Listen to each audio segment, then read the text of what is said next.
And now News Central correspondent Victor Mbadike joins me now in the studio. Victor, it's nice to have you around. Oh, thank you so much, Lakin, for having me.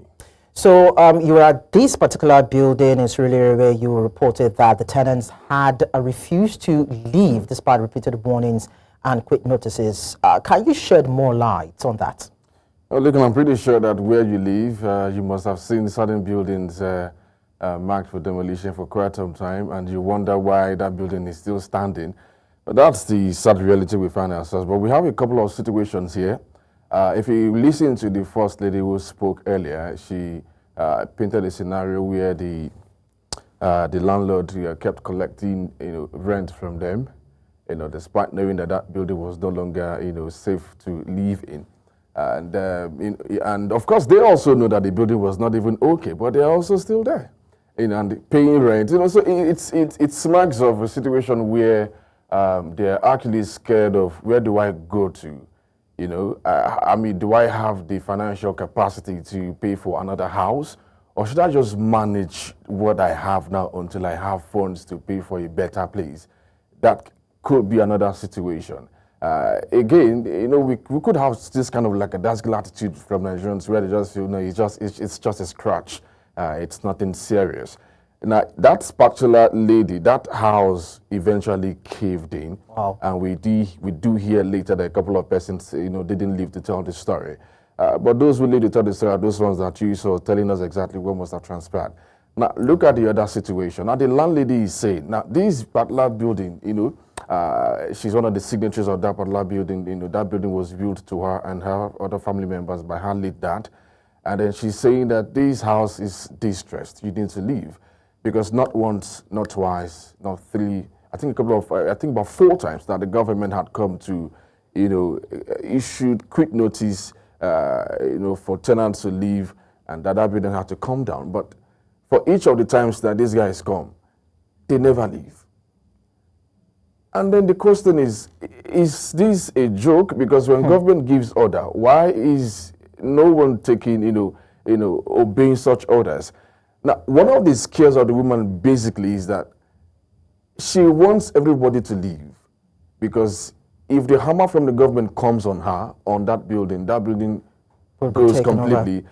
And of course, safety laws require that she bequeaths that land and every other thing is gone, and she doesn't want that to happen. But then these buildings have been marked for demolition because they are distressed, but they've not been sealed off. Don't you think if they were outrightly sealed and there is no access to these edifices, it probably would save everyone's life instead? I think that's a very thoughtful question. If you look at that report very well, you will see where it is written sealed, in several places. In fact, that building has been defaced in such a way that you don't even know what is written there any longer. And there are some parts where we notice that it has been painted or covered in such a way that you don't even know what is written there. So it's conspicuously done to prove that government really didn't come to wait off that particular building for demolition or evacuation, as the case may be. So we did hear from the landlady who told us in confidence that these tenants were the one who actually cleaned off, continues to clean off all those writings on the walls, even when government comes, back all the time to rewrite those things. But again, I am suspicious because government have the right to say, you can no longer stay here. This building has to come down. Could it be a case where money is exchanged hands behind the scenes that we do not know? Because we've seen cases where, certain buildings have been marked for 15 years, 10 years, but that building is still standing.